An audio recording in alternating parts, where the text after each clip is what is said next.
Hello friends, as you know, I am Sandeep. Welcome to IBT My Class again. Last lecture में हम लोगों ने English alphabet की ranking को याद करने का तरीका सीखा था. होपफुली वो आपको सारा का सारा क्लियर होगा और वो फ्रूटफुल हो रहा होगा आपके क्वेश्चंस को सॉर्ट आउट करने के लिए. ठीक है, आज हम लोग एक और नया टॉपिक डिस्कस करने जा रहे हैं जिसका रीजनिंग में बहुत ही इंपॉर्टेंट रोल है और जो टफेस्ट टॉपिक्स में से एक माना जाता है, जिसका नाम है सिलॉग. ठीक है, सिलॉग के बारे में समझने से पहले हम जरा इसके इतिहास के बारे में समझते हैं. ये कब आया, किसने दिया, कौन इसका जनक है, कौन इसका फादर है, किसने इसको एग्जिस्ट किया, आइए जरा पहले उसके बारे में समझते हैं. ठीक है, देखिए, सिलोज़म की खोज 320 BC में हुई थी.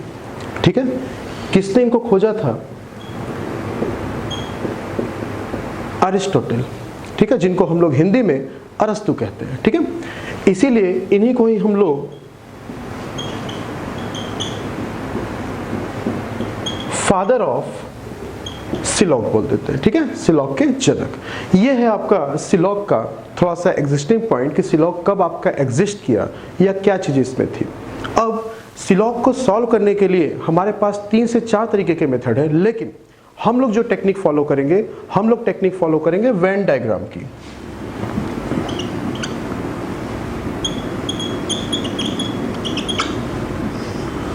हम लोग इस मेथड के थ्रू क्वेश्चन को सॉल्व करना सीखेंगे. ठीक है, वेन डायग्राम.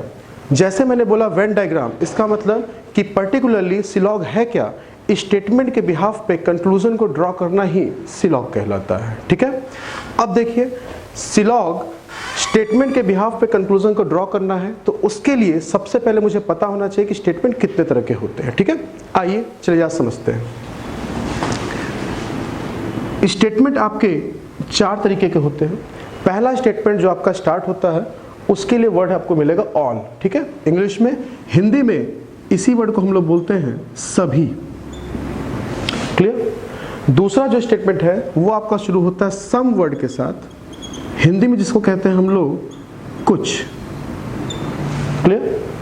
तीसरा आपका जो वर्ड है वो शुरू होता है नो के साथ, जिसको हम लोग बोलते हैं कोई नहीं. ठीक है, और चौथा जो आपका वर्ड है वो शुरू होता है सम नॉट के साथ, सम प्लस नॉट. इसको इंग्लिश में हम लोग बोलते हैं सम प्लस नॉट और हिंदी में हम लोग इसको बोलते हैं कुछ नहीं. तो ये 4 टाइप के आपके पास वर्ड्स हैं जिनसे आपका सिलोज़म का स्टेटमेंट फॉर्म करता है. ठीक है, अब स्टेटमेंट आपके 2 तरीके के होंगे. सबसे पहले स्टेटमेंट आपका पॉजिटिव होगा. कैसे हम पहचानेंगे कि कोई स्टेटमेंट आपका पॉजिटिव है या नेगेटिव है? पॉजिटिव स्टेटमेंट ऑलवेज याद रखिएगा कि वो शुरू होता है ऑल के साथ या फिर सम के साथ.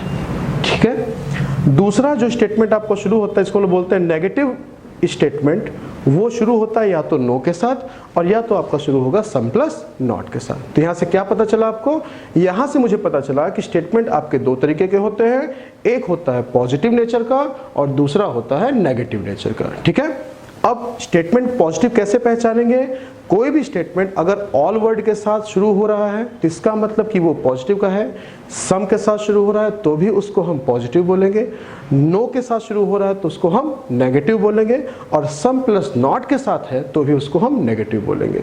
ठीक है, यहां तक फंडा क्लियर हुआ? क्योंकि जब तक हम स्टेटमेंट्स को हम डायग्राम में कन्वर्ट नहीं करेंगे तब तक ये फंडा हमारी समझ से बाहर है. ठीक है, तो हमें करना क्या है? कुछ भी नहीं, स्टेटमेंट जैसा आपके सामने आए उसके पहले आप इन वर्ड्स को खोजिए कि इन चारों वर्ड्स में से कौन सा वर्ड आपके पास आया हुआ है. उसके बिहाफ में इससे रिलेटेड डायग्राम बनाइए और डायग्राम को ही देखते हुए सारे कंक्लूजन को ड्रॉ कर दीजिए. यही सिलॉग में वेन डायग्राम के थ्रू क्वेश्चन को सॉल्व करने का फंडा है.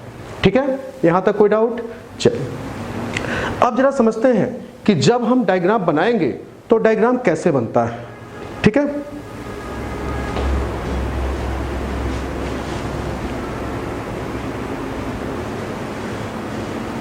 देखिए, डायग्राम पहला स्टेटमेंट जो आपका शुरू होता है वो शुरू होता है ऑल के साथ. सपोज दैट मैंने यहां पे एक स्टेटमेंट रिलीज किया all A are B. Hindi में सभी ए बी है। ठीक है, अब यहां देखिए जो स्टेटमेंट आपका शुरू हो रहा है वो ऑल के साथ शुरू हो रहा है। इसका मतलब आप कहेंगे सर इस स्टेटमेंट का नेचर क्या है, पॉजिटिव नेचर का है। अगर ये पॉजिटिव नेचर का है तो इसका मतलब कि जब हम इसका डायग्राम बनाते हैं जिसमें ये बोला गया कि ए का सारा पार्ट किसके पास है, बी के पास, तो इसका जब हम डायग्राम बनाते हैं तो वो कुछ इस तरीके से बनता है। अब देखिए जब इस तरह का डायग्राम आपको कभी भी दिखेगा तो इसका मतलब क्या शो कर रहा है कि सर ए का सारा पार्ट किसके पास, बी के पास है। फंडा क्लियर। अब उसके बाद जो दूसरा स्टेटमेंट शुरू होगा वो शुरू होगा सम के साथ। सपोज कीजिए जैसे स्टेटमेंट ने आपको बोला that is some A are B.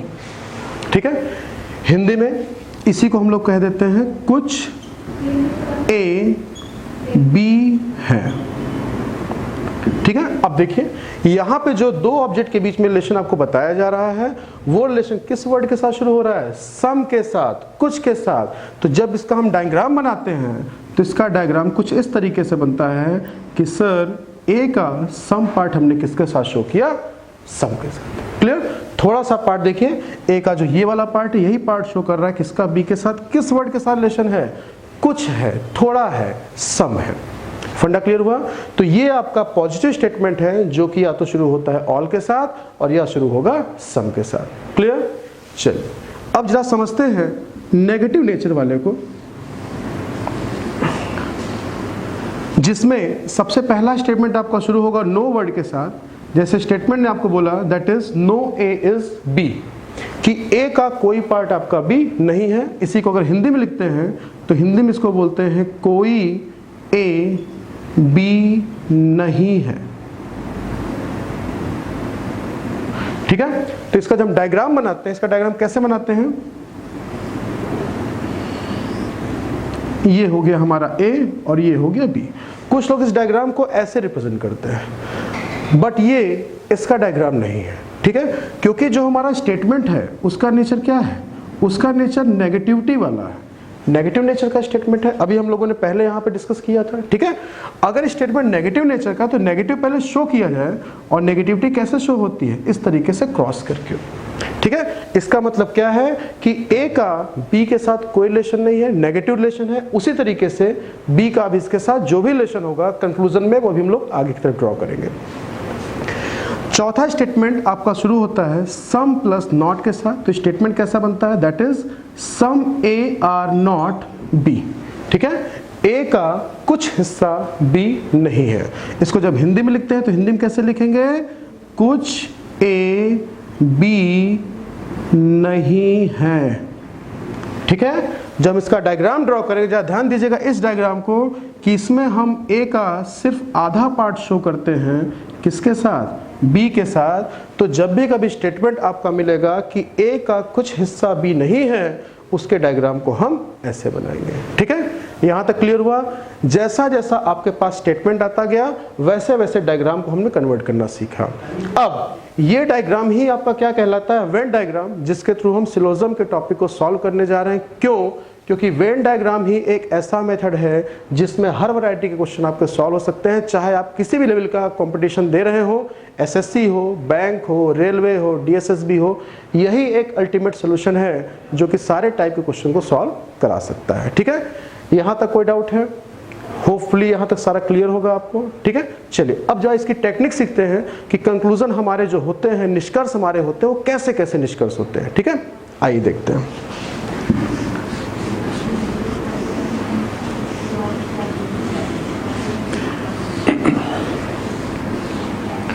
देखिए कंक्लूजन की अगर हम बात करते हैं तो कंक्लूजन आपके दो तरीके के होते हैं। एक को हम लोग बोलते हैं कंफर्म कंक्लूजन और दूसरे को हम लोग बोलते हैं पॉसिबिलिटी का कंक्लूजन। ठीक है, अगर हम बात करते हैं एसएससी लेवल के पेपर की तो उसमें 80% क्वेश्चन आपके कंफर्म से पूछे जाते हैं जो कि कंफर्म कंक्लूजन के अंदर आएंगे, और 20% क्वेश्चन आपके पूछे जाते हैं पॉसिबिलिटी के। ठीक है, तो ये कौन से लेवल का है, एसएससी लेवल का। इसी को अगर हम बैंकिंग में इंट्रोड्यूस करते हैं तो बैंकिंग में यही रेशियो आपका जस्ट रिवर्स हो जाता है कि 20% क्वेश्चन इसमें आपसे पूछे जाएंगे कंफर्म के और 80% क्वेश्चन आपसे पूछे जाते हैं पॉसिबिलिटी के।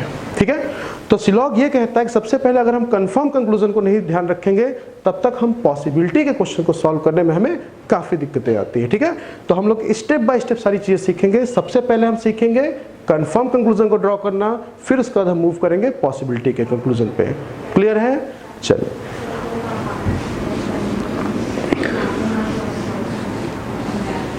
अब एक स्ट्रेटजी सुनिएगा। सिलॉग टफ क्यों है? सिलॉग टफ इसलिए है क्योंकि हमें उसको क्वेश्चन को सॉल्व करने की स्ट्रेटजी नहीं पता है। जिस दिन हमें उसको सॉल्व करने की स्ट्रेटजी पता होगी उस दिन सिलॉग हमारे लिए बिल्कुल भी टफ नहीं होगा। ठीक है, तो हमें क्या करना है? हमें एक स्ट्रेटजी फॉलो करनी है। जो स्ट्रेटजी क्या कहेगी कि सबसे पहले आप क्वेश्चन को देखिए, स्टेटमेंट को देखिए, स्टेटमेंट बेस पे डायग्राम को ड्रॉ करिए, डायग्राम को ड्रॉ करके फिर आप क्या देखेंगे? कंक्लूजन जो आपको दिया, कंक्लूजन को देखते पहले पहचानिए कि किस टाइप की वैरायटी का क्वेश्चन है, जो कि यहाँ पे आपको 3-4 कैटेगरी के क्वेश्चन सॉल्व करवाए जाएंगे। तो सबसे पहले आपको क्या ध्यान देना है कि हमें कौन सी स्ट्रेटजी, किस टाइप का क्वेश्चन है, पहले उसको आइडेंटिफाई करना है और आइडेंटिफाई करने के बाद उससे रिलेटेड जो कंसेप्ट आपको बताया जा रहा है फिर हमें उसको सॉल्व करना है। ठीक है, तो उसी के बिहाफ पे सबसे पहली वैरायटी आपकी होती है टाइप नंबर 1, जिसमें सारे के सारे आपके स्टेटमेंट और सारे के सारे कंक्लूजन क्या होते हैं? पॉजिटिव होते हैं। ठीक है, जैसे मैंने यहां पे एक वर्ड यूज किया पॉजिटिव, तुरंत आपके दिमाग में कंसेप्ट आना चाहिए, सर पॉजिटिव स्टेटमेंट का मतलब आपने बताया है पॉजिटिव नेचर वाले या तो स्टेटमेंट ऑल के साथ होंगे और या तो वो स्टेटमेंट सम के साथ होंगे। इवन ऑफ स्टेटमेंट्स ही नहीं, कंक्लूजन भी आपके सिर्फ और सिर्फ या तो ऑल वाले होंगे या तो सम के साथ होंगे। ये हम लोग सॉल्व करने जा रहे हैं कंफर्म कंक्लूजन जो कि आपके पास शो करेगा। आइए जरा उसका एक एग्जांपल देखते हैं। सपोज कीजिए मैंने यहां पे एक स्टेटमेंट लिखा, क्या? All A are B. ठीक है, ए का सारा पार्ट क्या है? बी है। हिंदी में सभी ए बी है। अब इसके बेस पे सपोज की जगह मैंने एक इसी में और स्टेटमेंट ऐड किया, that is all B are C, कि बी का सारा पार्ट किसके पास? सी के पास। तो सबसे पहले मुझे क्या करना है? इन स्टेटमेंट्स को सबसे पहले मुझे डायग्राम में कन्वर्ट करना है। ठीक है, एक बार अगर डायग्राम बन गया तो कंक्लूजन में जो भी आपको दूंगा आप उसमें देख के ही तुरंत बता सकते हैं कि हाँ सर ये चीज आपकी कंफर्म है या ये चीजें पॉसिबिलिटी की है। ठीक है, सपोज कीजिए इसी में मैंने नीचे कंक्लूजन लिख दिया, जैसे पहला कंक्लूजन लिखा that is all A are C. ठीक है, सभी ए सी है, और दूसरा कंक्लूजन लिख दिया ऑल सी आर बी। अब आप कहेंगे सर आपने कंक्लूजन में पहले ये चीज लिखवाई थी कि कौन सा कंक्लूजन दो तरीके के होते हैं, एक होता है कंफर्म कंक्लूजन और दूसरा होता है पॉसिबिलिटी का कंक्लूजन। ठीक है, तो कैसे आप पता करेंगे कि कोई कंक्लूजन कंफर्म वाला है या फिर वो पॉसिबिलिटी वाला है? ये कैसे पता चलेगा? ये पता चलेगा हमें अपना कंक्लूजन देख के। इस कंक्लूजन में देखिए, जब भी कभी आपको helping verb is, are, definitely, अगर ऐसा कोई भी वर्ड मिल जाए तो इसका मतलब उस स्टेटमेंट का नेचर क्या होगा? कंफर्म उसको बोला जाएगा। ठीक है, जैसे यहां देखिए आर लिखा हुआ है, यहां देखिए आर लिखा, कंफर्म बोल रहा है क्या? कि कुछ ए सी है, इसका मतलब वो कंफर्म के अंदर आ रहा है। ठीक है, यहां भी देखिए सभी सी बी हैं, कंफर्म। ठीक है, तो जब भी कभी वर्ड आपको इज, आर या डेफिनेटली मिले, इसका मतलब उस स्टेटमेंट का नेचर क्या कहलाएगा? कंफर्म। ठीक है, अगर यहीं पे आपको मे, कैन, पॉसिबल, अगर ऐसे वर्ड मिल जाए तो वो कंक्लूजन आपका क्या कहलाएगा? पॉसिबिलिटी का।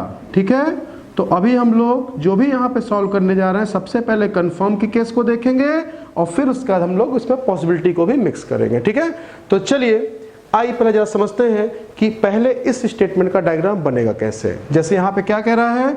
ए का सभी पार्ट किसके पास है, बी के पास, तो इसका हम डायग्राम ड्रॉ करते हैं, ए का सभी पार्ट किसके पास है, बी के पास, ठीक है। फिर देखिए नेक्स्ट स्टेटमेंट में क्या कह रहा है कि बी का भी सभी पार्ट किसके पास, सी के पास, बी का सारा पार्ट सी के पास। जैसे हमने ए का सारा पार्ट बी के पास बनाया, वैसे ही बी का सारा पार्ट किसके पास बना देंगे, सी के पास, ठीक है।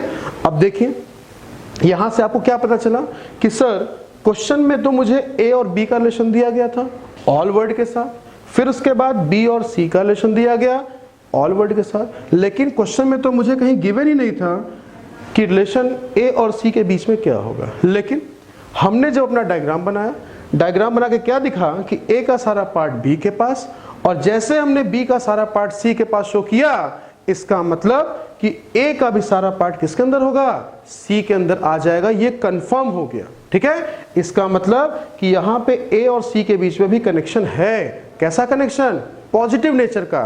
कैसे पता चला, ए का सारा पार्ट सी के पास है, इसका मतलब कि ए और सी के बीच में रिलेशन कैसा है, पॉजिटिव है, ठीक है। अब आइए जरा इसके कंक्लूजन पे पढ़ते हैं, ठीक है। कंक्लूजन के लिए हमेशा एक चीज ध्यान रखिएगा कि अगर स्टेटमेंट का नेचर आपका पॉजिटिव है तो उसके बिहाफ में जो कंक्लूजन आपका ड्रॉ होगा वो कंक्लूजन कंफर्म क्या होगा, हमेशा पॉजिटिव होगा, ठीक है। स्टेटमेंट का नेचर अगर नेगेटिव होगा तो उस कंक्लूजन का नेचर हमेशा कैसा होगा, कंफर्म नेगेटिव होगा, ठीक है। जैसे अगर मैं आपसे ये बोलूं कि मेरी आपसे फ्रेंडशिप है, तो आप क्या कहेंगे, सर आपकी मेरे साथ फ्रेंडशिप है। अगर मैं आपसे दुश्मनी ले रहा हूं मोल, तो आप भी क्या करेंगे, अरे वाह आप मेरे से दुश्मनी मोल लेंगे तो हम भी आपसे दुश्मनी मोल लेंगे। सेम कंसेप्ट यहां फॉलो करता है कि अगर स्टेटमेंट का नेचर पॉजिटिव होगा तो जो कंफर्म कंक्लूजन निकलेगा वो क्या निकलेगा, हमेशा पॉजिटिव, और स्टेटमेंट का नेचर नेगेटिव होगा तो कंक्लूजन कंफर्म हमेशा क्या निकलेगा, नेगेटिव निकलेगा, ठीक है। आइए जरा इस क्वेश्चन को सॉल्व करते हैं। अब देखिए कंक्लूजन में सबसे पहले क्या कह रहा है, ए से हम सी की तरफ चल रहे हैं। क्या कह रहा है, ए का जो सारा पार्ट है वो किसके पास है, सी के पास है। आइए डायग्राम में जरा देखिए, क्या ए का सारा पार्ट सी के अंदर है, बोलिए एग्जैक्टली ए का सारा पार्ट सी के अंदर है। तो हम कहेंगे सर ये जो कंफर्म कंक्लूजन है ये इस डायग्राम के बेस पे कंफर्म है, ठीक है। अब आइए सेकंड कंक्लूजन पे, इन्होंने क्या बोला कि सर सी से हम बी की तरफ जा रहे हैं कि सी का सभी पार्ट किसके पास है, बी के पास है। अब जाइए देखिए कि सी कहां पे है, सी बाहर है, सी आपका बाहर है और बी इसके अंदर है, ठीक है। तो यहां से मुझे ये तो पता चल रहा है कि बी के सारे पार्ट में सी है, लेकिन सी के कुछ पार्ट में ही कौन है, आपका बी है, ठीक है। लेकिन यहां कंक्लूजन देखिए क्या दिया हुआ है कि सी के सारे पार्ट में कौन है, बी है। तो जरा ये डायग्राम देख के बताइए, क्या सी के सारे पार्ट में बी है या सी के सम पार्ट में बी है। तो आप कहेंगे सर सी के सम पार्ट में ही कौन है, बी है, लेकिन यहां पे इन्होंने ऑल के साथ स्टेटमेंट शुरू किया, इसका मतलब ये कंक्लूजन आपका इनवैलिड हुआ, ठीक है। इन दोनों कंक्लूजन में कोई दिक्कत, फंडा क्लियर हुआ, ठीक है। तो ये टाइप नंबर 1 जिसमें हमारे सारे के सारे स्टेटमेंट और सारे के सारे कंक्लूजन क्या होते हैं, पॉजिटिव, उसका सबसे आपने बेसिक सा क्वेश्चन देखा जिसको सॉल्व करने का तरीका ये रहा। फंडा क्लियर। चलिए आइए जरा एक एग्जांपल और लेते हैं, ठीक है।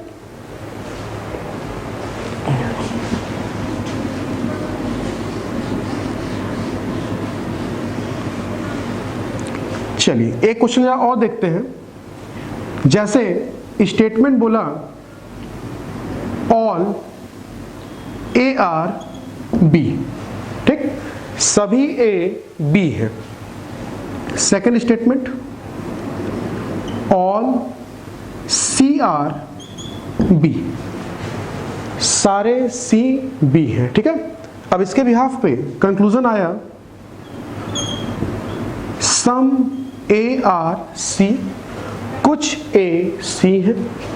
दूसरा conclusion some B are C, B के कुछ पार्ट में सी है, ठीक है। आइए अब मेरे पास स्टेटमेंट है, पहले इसको हम डायग्राम में कन्वर्ट करते हैं, वेन डायग्राम, और उसके बेस पे देखते हैं कि दोनों कंक्लूजन कंफर्म दिए हुए हैं तो कौन सा कंक्लूजन डायग्राम के अकॉर्डिंगली कंफर्म है और कौन सा इनवैलिड है, ठीक है। आइए डायग्राम बनाते हैं। तो यहाँ पे क्या कह रहा है कि ए का सभी पार्ट किसके पास है, बी के पास। तो इसका मतलब ए का सारा पार्ट किसके पास है, बी के पास। ऐसे डायग्राम बनाया था पिछली बार भी, ठीक है। अब उसका नेक्स्ट स्टेटमेंट पे आते हैं। नेक्स्ट स्टेटमेंट में क्या कह रहा है, सर सी का सभी पार्ट क्या है, बी है। पिछली बार स्टेटमेंट क्या था, पिछली बार स्टेटमेंट था कि बी का सभी पार्ट सी है, लेकिन इस बार क्या कह रहा है कि सी का सारा पार्ट अंदर होना चाहिए किसके, बी के। इसका मतलब हम क्या करेंगे, जैसे हमने ए का सारा पार्ट बी के अंदर बनाया, वैसे ही हम सी का सारा पार्ट बी के अंदर बना देंगे, ठीक है। अब देखिए क्वेश्चन में डेटा अभी भी वही है कि ए का बी के साथ रिलेशन दिया गया पॉजिटिव स्टेटमेंट में, फिर सी से बी का रिलेशन दिया गया पॉजिटिव, लेकिन ए और सी के लिए क्या कहेंगे, सर ए और सी के बारे में स्टेटमेंट में मुझे कोई भी रिलेशन नहीं दिया गया। अब हम अपने डायग्राम पे आते हैं।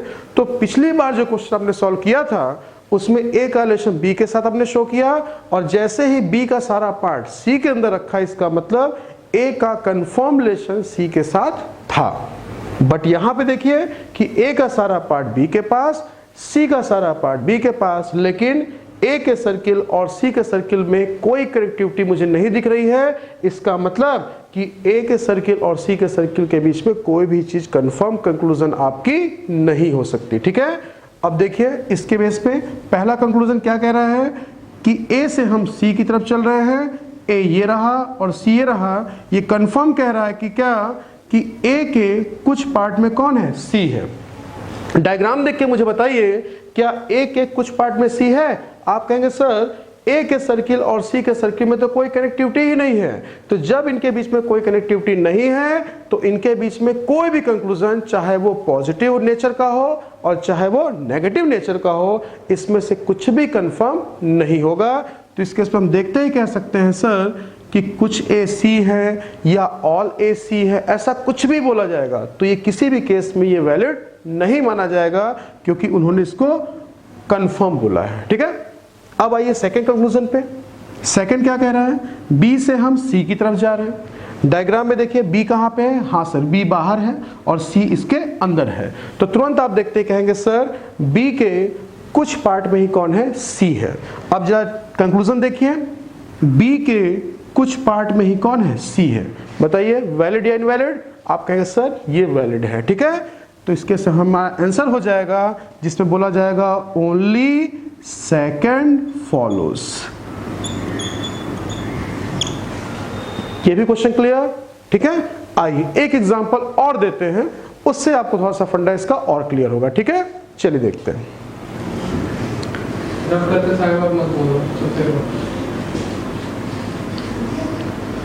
चलिए अब जा देखते हैं अगला क्वेश्चन। देखिए स्टेटमेंट आपको दिया गया सम ए आर बी, कुछ ए बी है, ठीक है। नेक्स्ट देखिए ऑल बी आर सी, सभी बी सी है, ठीक है। अब इस पे कंक्लूजन देखिएगा। कंक्लूजन दिया गया सम ए आर सी, ए का कुछ पार्ट सी है या हिंदी में कुछ ए सी है। Second conclusion some B are A, कुछ बी ए है। चलिए डायग्राम बनाया जाए, आइए जा देखते हैं। इन्होंने ये कहा कि ए का कुछ पार्ट किसके पास है, बी के पास। अभी आपको याद होगा इसके पहले भी हम लोग देखा था कि जब भी कभी कोई स्टेटमेंट कुछ के साथ या सम के साथ शुरू होता है तो वो हमेशा इंटरसेक्शन का फिगर बनाता है। कैसे, लाइक दिस, ए का कुछ पार्ट किसके पास, बी के पास। क्लियर है। अब देखिए नेक्स्ट स्टेटमेंट क्या कह रहा है कि बी के सारे पार्ट में कौन है, सी है। ऑल का डायग्राम अभी आपने बनाया था, एक के ऊपर दूसरा, तो तुरंत यहां पे आपने क्या शो किया कि बी के सारे पार्ट में कौन है, सी। बोलिए फंडा क्लियर। अब देखिए क्वेश्चन में फिर वही गुंजाइश कि ए का रिलेशन बी के साथ दिया, बी का रिलेशन सी के साथ दिया, बट क्या मिसिंग था, रिलेशनशिप बिटवीन ए एंड सी, ठीक है। लेकिन जैसे ही हमने अपना डायग्राम बनाया, डायग्राम बना क्या दिखा कि सर ए के कुछ पार्ट में बी है और बी के सारे पार्ट में सी है, इसका मतलब कि सर ए का जो ये वाला पोर्शन है वो भी किसके अंदर आ गया, सी के अंदर आ गया, कंफर्म हो गया। कितना पार्ट सर, कुछ पार्ट। तो तुरंत आप इस डायग्राम के बेस पे कहेंगे सर ए का रिलेशन भी सी के साथ कंफर्म है, वो भी थोड़ा सा। ठीक है, अभी हम लोग कंफर्म कंक्लूजन की ही बात कर रहे हैं। आइए जरा देखते हैं कौन सा कंक्लूजन वैलिड है और कौन सा इनवैलिड। चलिए देखते हैं इन्होंने क्या कहा, ए के कुछ पार्ट में कौन है, सी है। डायग्राम आपके सामने है, तुरंत आप कहेंगे सर ए का कुछ पार्ट सी है, कंफर्म है। चलिए कंफर्म है तो लीजिए। ठीक है, सेकंड कंक्लूजन पे आते हैं। इन्होंने किसका रिलेशन दिया, बी से ए का। अब देखिए बी आपका यहां पे है और ए आपका यहां पे है। ये कह रहा है कि बी के कुछ पार्ट में कौन है, ए है। देखिए जरा, क्या बी के कुछ पार्ट में ए है? आप कहेंगे हाँ सर बी के कुछ पार्ट में ए है। तो अगर कुछ पार्ट में है तो आपने इसको भी टिक कर दिया, आपका जो आंसर आया वो आपका आ गया बोथ कंक्लूजन फॉलोज। ठीक है, दोनों निष्कर्ष अनुसरण करते हैं। यहां तक कोई डाउट? ठीक है, तो ये था आपका टाइप नंबर 1, जिसमें आपने क्या सीखा कि इसमें जितने भी हमारे पास स्टेटमेंट होते हैं और जितने भी कंक्लूजन होते हैं वो सारे क्या होते हैं, पॉजिटिव। एक बार फिर से जिक्र करना चाहूंगा, पॉजिटिव कैसे पहचानते हैं? कोई भी स्टेटमेंट या तो ऑल के साथ शुरू हो या तो सम के साथ शुरू हो, तो वो स्टेटमेंट और कंक्लूजन पॉजिटिव कैटेगरी में आते हैं, जो आपने सीखा टाइप नंबर 1 पे। अब इसके बाद क्या होगा, स्टेटमेंट तो हमारे पास सारे पॉजिटिव होंगे, लेकिन कंक्लूजन में कुछ कंक्लूजन पॉजिटिव हो सकते हैं और कुछ कंक्लूजन नेगेटिव हो सकते हैं। उसको हम लोग फिर से सीखते हैं अपनी अगली क्लास में। तब तक के लिए थैंक यू।